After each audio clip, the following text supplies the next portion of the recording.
Hi friends, ఈరోజు చేపల కూర వండబోతున్నా. చందమామలు మీరు కూడా చూడండి. ఈ చేప పొట్టు పోయేటట్టు కడుక్కోవాలండి. ఇది చిన్నగా ఉంటాయి కాబట్టి మెల్లగా రాక్కోవాలి.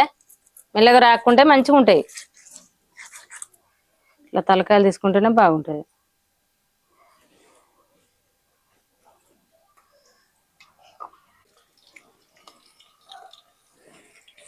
కొంచెం పసుపు వేసుకుందామండి, కొంచెం అల్లం పేస్టు.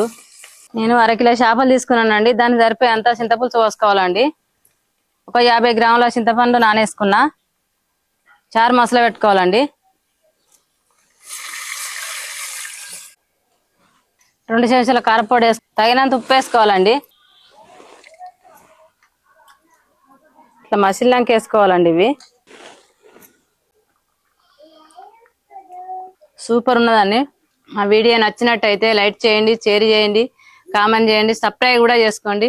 పక్కన గంట ఉంటే తప్పక కూడా కొట్టండి.